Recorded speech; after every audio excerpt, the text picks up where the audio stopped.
destroy the target, it's vital to have weapons that take out the enemy no matter how they take shelter. Weapons like the MP7.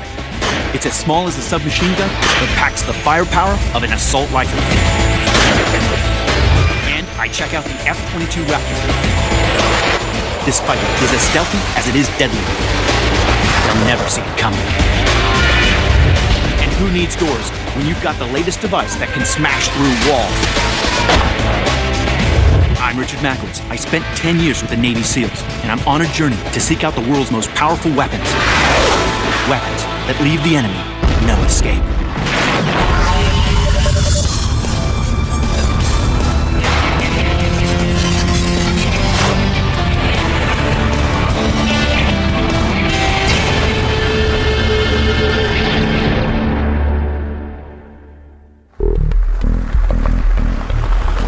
In a combat situation, having the right weapon at the right time can make all the difference in defeating the enemy, especially if they're wearing body armor.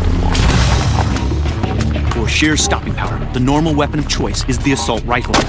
This is what the M16 assault rifle can do to a piece of body armor. Their small but high-velocity rounds can do serious damage. The round went all the way through. That's definitely not something you're going to be happy about when you're wearing this piece of body armor. That's the advantage of shooting a high-speed round like the 5.56. These rounds are effective at ranges up to 500 yards. But for close-quarter combat situations like room clearance, you want a smaller weapon that's easy to handle in confined areas. Now what we've got here is an MP5. In tight quarters, and you want to deliver good firepower, the MP5 is the weapon that most people count on. The limitation with these weapons is that they only fire the 9mm pistol round. They just don't have the speed to defeat standard body armor. There's definitely no penetration. And I'll tell you, that's a scary scenario. You shot a guy in the chest, you think you dropped him. He's awake, he's ready to fire back. It's the worst case scenario. So, what's needed is a close quarter combat capability of an MP5 with the power and the bang and the punch of a high caliber bullet. Meet the weapon that claims to do just that. The MP7A1. It's the latest in personal defense weapons, or PDWs, developed by Heckler & Koch. I've come to their shooting range in Loudoun, Virginia to find out more for myself. It's designed to have the firepower of an assault rifle, but is as compact as a submachine gun.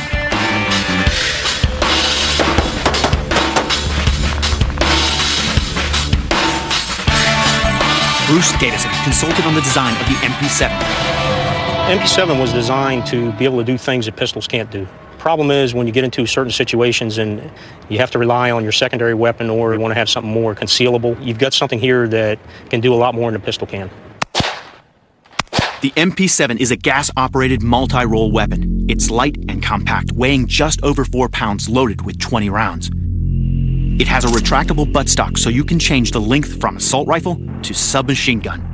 It can be shoulder-fired like a rifle or held out in front like a pistol. It's designed to fire the 4.6mm round. This is special high-velocity ammunition, which carries the penetrating power of a rifle round. It's actually more of a small rifle caliber cartridge than it is a pistol cartridge. Okay, what advantage do you get with that? Well, you get extended range, you get extended penetration capability. The claim that it can penetrate like an assault rifle is what sets the MP7 apart from other small arms. If it's true, this is a major breakthrough in modern combat. I have to find out for myself. So, time to test the brand new MP7.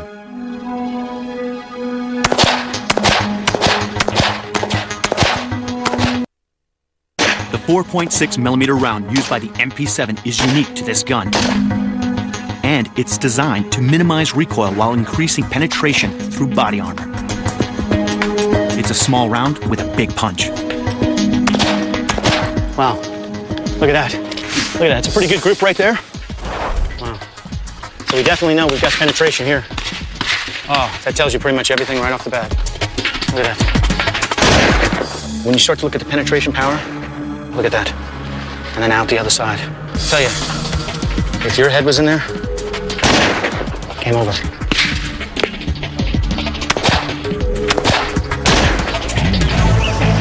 The The MP7 is easy to handle, easy to conceal, and, as we've seen, it packs serious firepower. That makes it great for dignitary and executive protection teams in vehicles. Look at this. I've got free room here. If I needed to actually deliver rounds downrange, I could do that. I can store it down here safely, no problem. And if I'm taking a contact and I open up my door, I can immediately start delivering rounds downrange. I can start putting heads down, and that's going to make all the difference in a firefight. So, when you're looking at the MP7, it's small, it's compact, it's made for close quarter battle. And its sound suppressor is tailor-made so it doesn't interfere with accuracy or rate of fire. And being compact doesn't mean its firepower is compromised. Its rate of fire is 950 rounds per minute. That's more than a match for any submachine gun. So, you can be covert and still be lethal. I'll tell you what, to see that kind of penetrating power in a suppressed weapon, it's truly scary. Make no mistake, the mighty MP7 leaves no room for escape. Small caliber, small weapon, big impact. Still to come. I get nose to nose with the Raptor, the jet fighter that commands the skies. We've changed the face of aviation with this airplane. And when the enemy won't answer the door, go through the wall.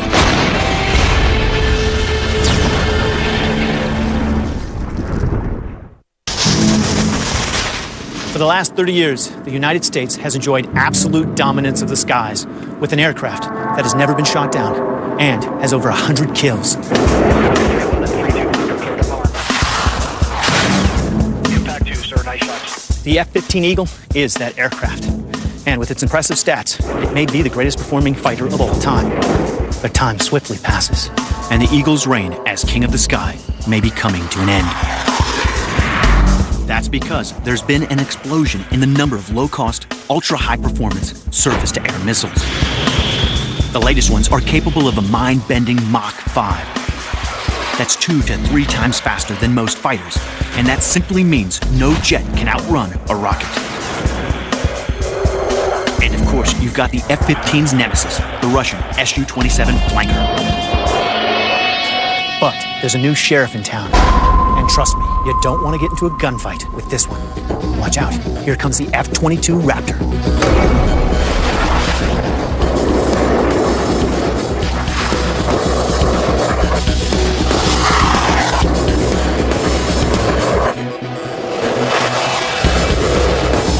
The F-22 Raptor is a revolutionary aircraft. It's a jet fighter with groundbreaking avionics and targeting technology that relentlessly hunts down its prey. It's a stealth fighter.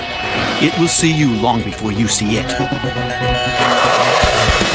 And by that time, you're already history. It is a phenomenal machine. Revolutionary capabilities in terms of handling the airplane, stealth. The F-22 can dogfight, bomb, and attack. It's faster, more maneuverable, and more lethal. It's unbelievably agile. It can turn on a dime. Better yet, the Raptor can go deep into enemy territory in surveillance mode, gathering up intelligence and transmitting it to every friendly aircraft in the same battle space. We have the ability to act as a command and control. We have the ability to act as a bomber and drop bombs. We have the ability to act as a fighter and shoot down planes. The F-22 Raptor is setting new standards in aviation. And that's why I'm at Langley, Virginia, to see the future of American air power for myself.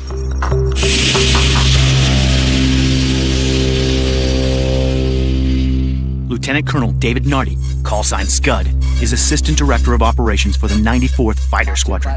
He used to fly F-15s, now he's hooked on the F-22. Why is air dominance so important? Historically, and to quote, the guy that controls the airspace above tends to control the battlefield. So when we can, in Gulf War I was a great example where you saw tons of Iraqi vehicles destroyed along highways and stuff. We were able to do that because we owned the airspace and the enemy did not. As a result, our guys moved freely, guys operated freely, and anybody who we didn't want to be there could be taken out almost instantaneously. A good fighter needs to leave the enemy with no chance of escape. But they'll be watching for you, so you need to defeat their radar. That's why stealth technology is essential. The F-22's basic shape is designed to deflect radar, and it's covered with several coats of radar-absorbing material. This means that the F-22 registers as just a tiny blip on the enemy's radar and won't be identified as an aircraft that's about to come in and unleash havoc. The Raptor is designed to carry its weapons internally, so its stealthiness isn't compromised. But the F-22's neatest trick is dogfighting. And when you're scrapping it out in the sky, stealthiness isn't enough. So the F-22 is incredibly agile. Simply put, because of maneuverability, because of the stealth, it's never a fair fight. We tend to get there without them knowing we're there, and once we start turning, the airplane has such exceptional maneuvering capability beyond any other fighter in the world today that nobody else can really compete with it. The Raptor is so nimble, it can take on several aircraft at one time. We go out and, we're typically 1 versus 4, 5, 6, and it's still not a fair fight. A lot of times they're not even aware that you're there, and they're dead. No, the airplane is so good, you actually don't get a real good work on it unless you're having 4 guys coming after you. Yeah, that's exactly right. Or more. Sometimes 4 isn't enough. But it's the Raptor's avionics that are the real story in future weaponry. They give this bird incredible surveillance and reconnaissance capabilities. It can combine intel from the enemy battlefield using its own sensors along with other friendly sources, giving the pilot a clear view of everyone and everything in the combat arena. You can't escape the F-22. We call it a God's eye view of the battlefield. We can see what's going on at all times. So it basically gives a battlefield commander a bird's eye view of what's really happening in that battle space. Absolutely. So they can make faster decisions, the better decisions in the right way, and save lives. The cockpit has a heads-up display projecting vital information right in front of the pilot's eyes. And the pilot can customize that display so he's got vital info right there when and where he needs it. He can actually set up his displays any way, any configuration he wants. He can have his engine data on one display, or right, left, or in the center. He can have his munitions somewhere else.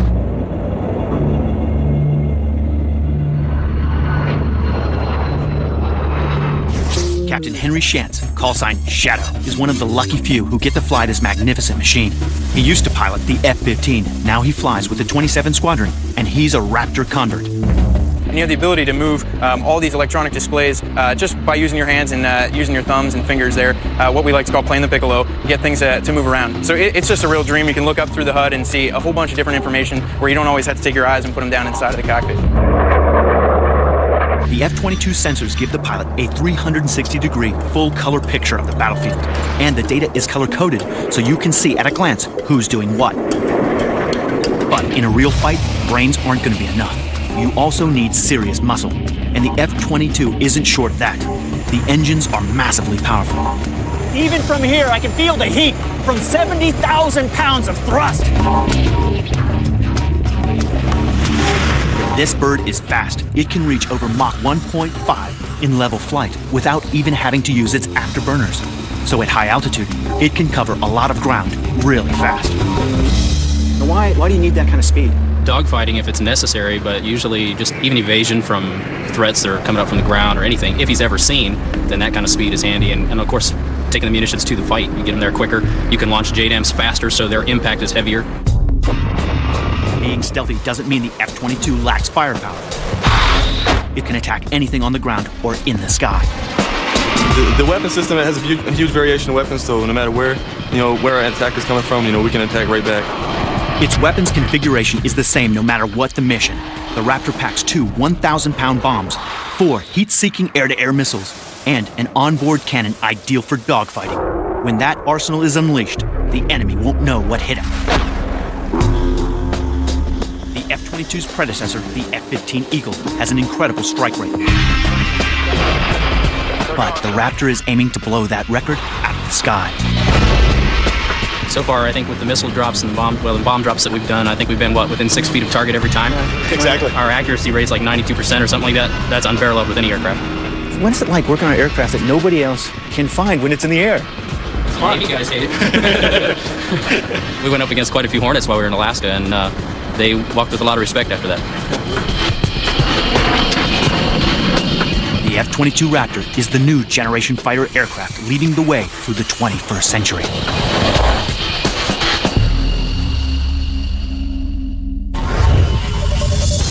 Coming up, I get to smash down a few walls going after the bad guys with an amazing new weapon. check out the latest missile that claims to have an incredible range that's 5 times further than its nearest rival.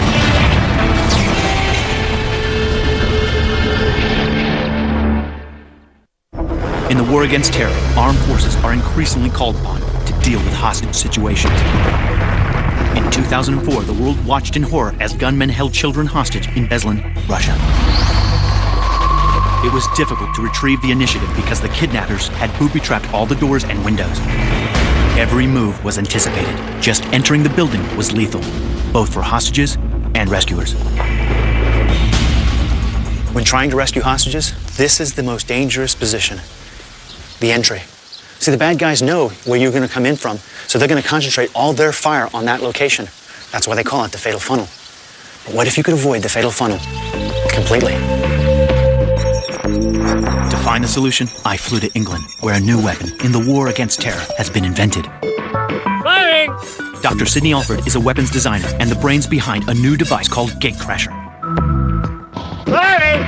4, 3, 2, 1. Dr. Alford has spent his life developing maximum efficiency explosives. His latest creation literally blows you away into a building.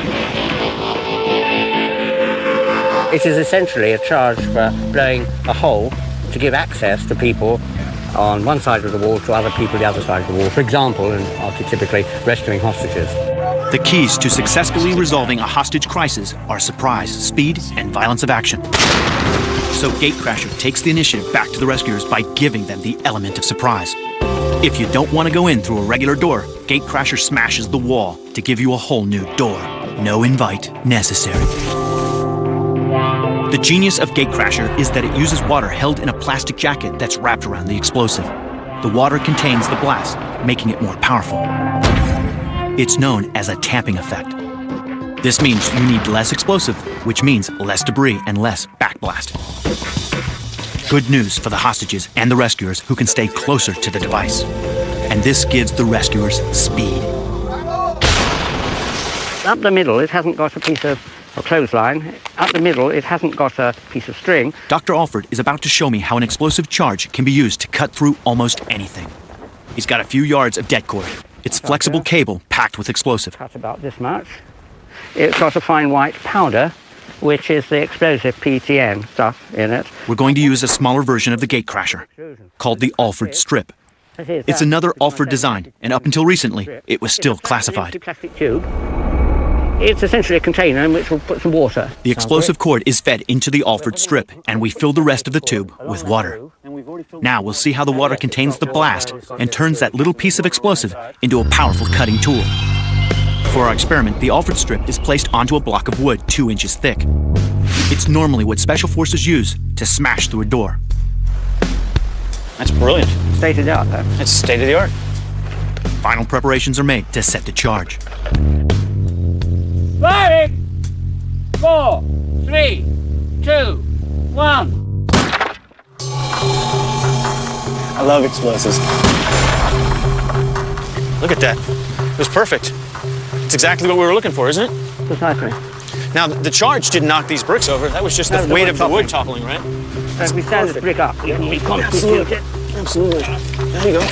Just that alone will do, yeah. You can use just an explosive charge to break in a door, of course. People have been doing that for a long time. But this technology enables you to reduce the amount of explosive you need to about a quarter or even a fifth as much. The effect really is quite dramatic. In other words, we would have had to take 5 strips of det cord to be able to achieve this result. If you're using that det cord 5 strip, yeah. The tamping effect turns the detonation cord into a precise explosive blade that slices through the material while containing and minimizing the explosive blast. So, Dr. Alford's ingenious design works in theory. A science experiment is one thing. It's time to do a field test. Coming up, I get to take part in a live exercise to free hostages. Will Gatecrasher blow the kidnappers' plans? And later, I get to witness the launch of a new long-range ground attack missile. It's as accurate as it is powerful.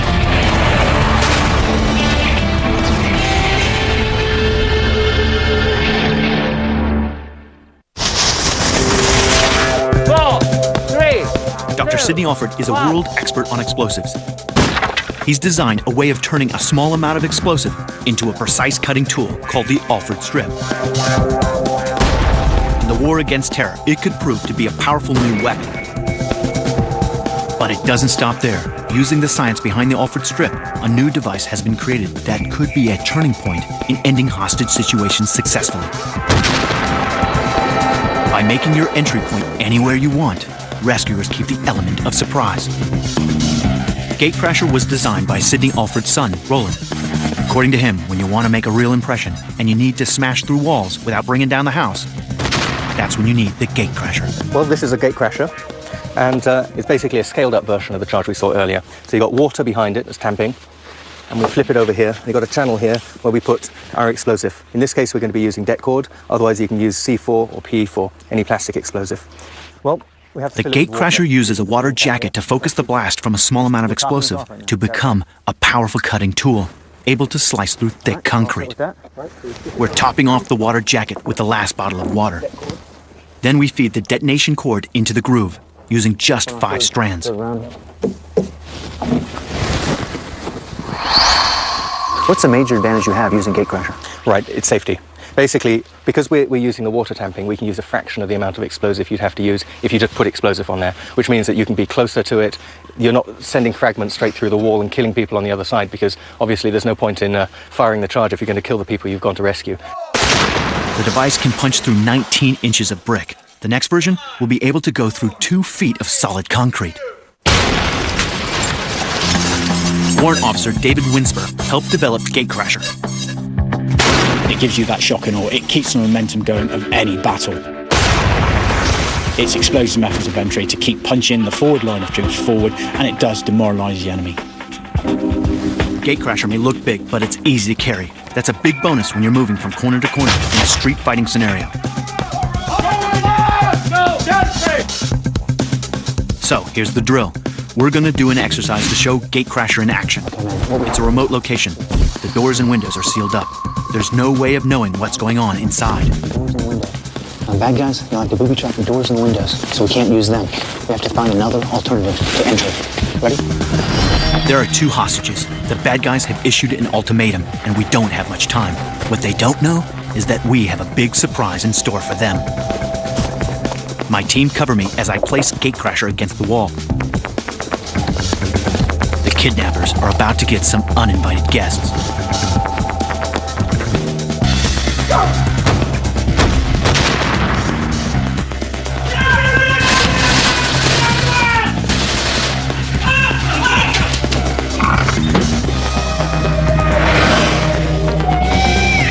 With Gatecrasher, we were able to deliver all 3 elements of a successful attack: surprise, speed, and violence of action. Using slow-motion cameras, we can see the Gatecrasher in action. The water focuses the blast forward. It's so efficient that the detonation cord cuts a neat man-sized hole in the wall. That's the surprise. There's no harmful shrapnel from Gatecrasher, so I can lead the squad straight in after the blast. That's the speed. Finally, with the kidnappers still reeling from the shock, we can take them out. Violence of action. And rescue the hostages, leading them to safety. Gatecrasher is so effective at creating a surprise entrance, it's now in use on the front line. It's helping troops hunt insurgents in Afghanistan and Iraq. If you can use less explosives to achieve the same effect, then immediately you're cutting down on the weight. For anybody carrying that weight on the ground, on foot, it's a complete advantage. Gatecrasher helps you make a grand entrance. It's fast, it's effective, and it leaves the bad guys no escape.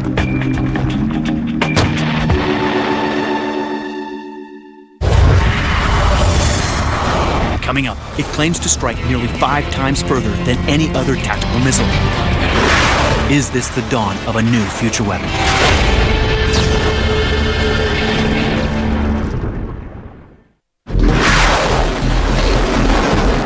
When you want to attack the enemy behind the front line, you need a weapon that can strike with deadly precision. I recently saw the MLRS, the multiple launch rocket system, hit a target accurately from 40 miles away. But what do you do if you need to strike further? To attack even deeper behind enemy lines, an airstrike can be ordered to rain down laser-guided bombs. But precision air attacks can be disrupted by the weather. I've heard about a new weapon that can operate in any weather, travels more than 4 times the distance of the MLRS, and hits enemy targets with pinpoint accuracy. This new weapon has brought me to White Sands, New Mexico. In the last 60 years, 45,000 missiles and rockets have been fired here. I'm about to see the testing of the latest generation of guided missiles. It's known as ATACMS. That's military shorthand for Army Tactical Missile System. It can travel up to 180 miles carrying a single 500-pound warhead. An Army Tactical Missile System is the Army's only long-range precision surface-to-surface precision strike missile capability. And its latest version is pushing technology to the max. It can hit a target from a near vertical drop, which increases its accuracy and lethality.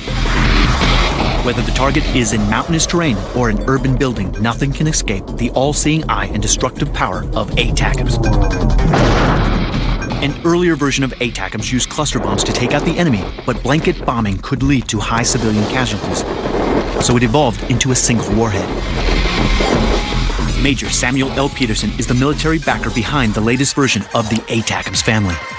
As we graduated into the 90s with the conflicts in Bosnia and Kosovo, we recognized a need to develop a unitary type of warhead instead of the bomblets that could minimize the collateral damage on the targets that we were going after.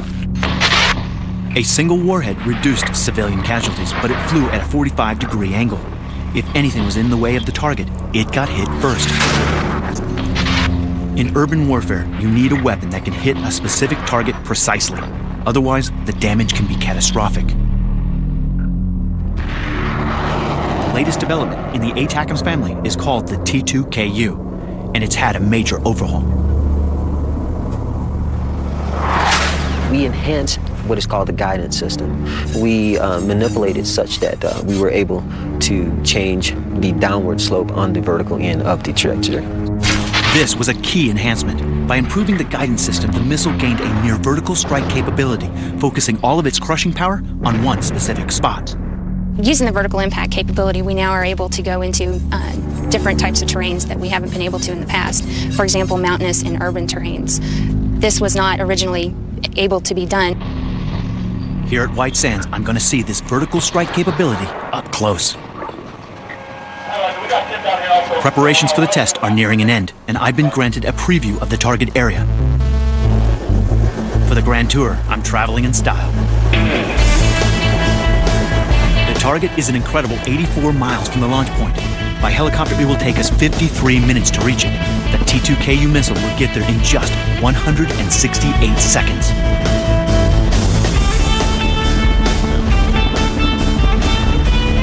The White Sands Missile Range is ideal for testing long-range weapons. It's the largest military installation in the United States. ATACMS uses GPS to pinpoint its target, and it's just been fitted with new guidance software to increase its accuracy. This is the first flight test with the new guidance system. Everyone is understandably nervous. The GPS has to guide the T2KU warhead over 84 miles and hit its target, striking it from a near vertical position. The question is, will it work? To measure the effects of the impact from the ATACMS missile, the impact area has been set up to mimic a military target, complete with heavy equipment and wooden mannequins. The missile is designed to strike hard targets with pinpoint accuracy, but the blast radius reaches far beyond the impact area, and that's lethal for soft targets, represented by these mannequins. It's one thing to actually try and destroy materials. It's a whole nother thing when you're talking about taking out human targets. The concussive blast wave that'll come through this area will decimate the human body, even if the target is still standing. When that concussive wave travels through, all that hydrostatic shock is going to be transferred to the body, basically squishing all those fluids together and ending that man's life. Ben Collins has over 20 years of experience with ATACMS and detailed the original specs for the missile. A lot of times people expect for ammunition to actually hit on the target. The system isn't really designed for that, because you're never going to have 100% accuracy at all times. You actually receive a circle where your system has to come in and land within this circle area. Coming out, I get to see the Army's latest surface-to-surface missile fly high in the sky. But will it land as predicted? Will the new guidance system work as hoped? All I know is they've had to clear 100 square miles of airspace.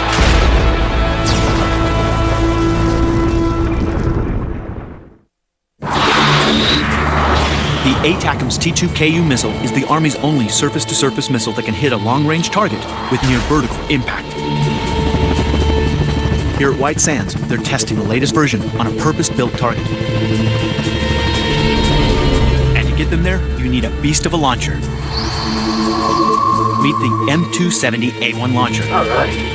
Teach me, Dino. Teach me. All you do is turn the gas on, push it down. This 25-ton hunk of metal carries and fires the ATACMS missiles, one in each of its two pods. And today, I get to go behind the wheel. Drop the handbrake, let it drive.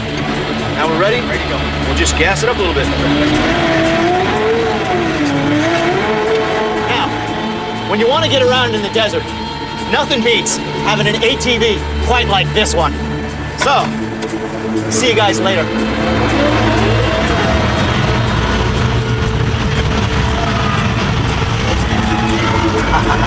Firing these surface-to-surface missiles needs a launcher that is capable and highly mobile. The front line is always moving, so the launcher for the T2KU missile has to be able to move along with it and get into position fast. It can travel cross-country at speeds up to 40 miles an hour and switch directions in an instant.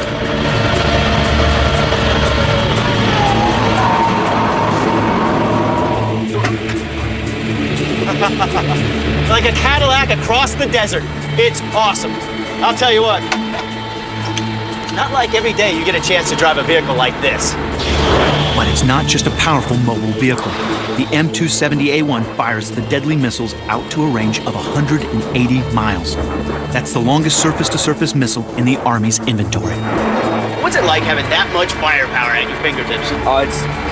It gives you a good feeling, especially when you're out there on the real firing point out there and you're shooting. You feel pretty much invincible. I mean, like, nothing can stop you, and you know that the guys are waiting for you on the other side for you to clear it out for them. You're able to do your job. The launcher is versatile too. It can carry either 2 long-range ATACMS missiles or up to 12 shorter-range MLRS rockets. Its camouflaged hatch door disguises its actual payload. It is one of our techniques to confuse the enemy. We don't want him to know what we've got. Insurgents are everywhere in today's battlefield, and we know that they're watching us. So I don't want him to have the ability to distinguish from my 13-foot-long missile versus what a 6-pack of guided MLRS say would offer him. As long as he doesn't know what I've got, then I keep him guessing at all times, and I make him react to me. And it's time to put the T2KU to the test. And the struct check's complete. Check on 113.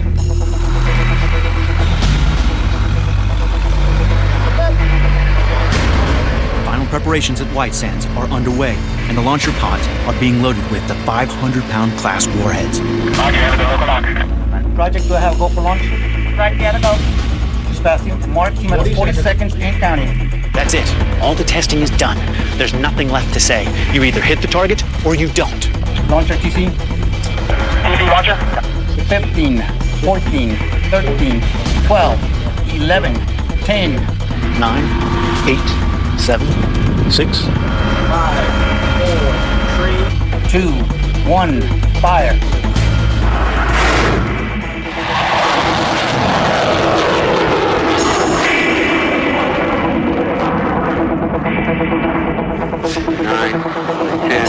Missile away. 7, delay, 9, 7. That's 150.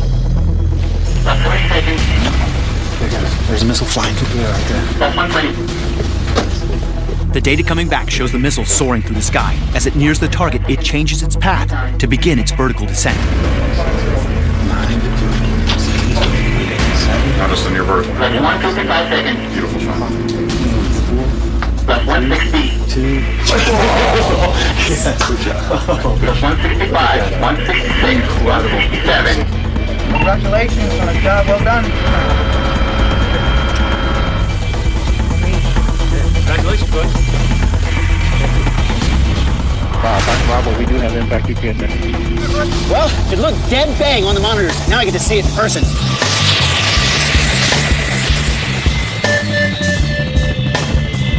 There's no fear of unexploded ordnance. The T-2KU hits its target. No person could survive that blast. Look at this crater. Pretty nice crater, isn't it? It's a beautiful crater. That near vertical impact capability, and you can see how close we are to the target area and the type of crater area produced in order to minimize collateral damage. Oh, there we go. He's pretty much done. Yeah, I don't think he's feeling much anymore. No, he's done.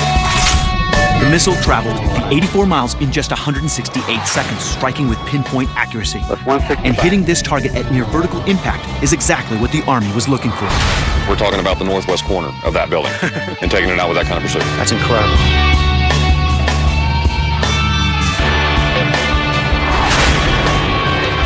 It's very clear that the ATACMS T-2KU missile leaves quite an impression.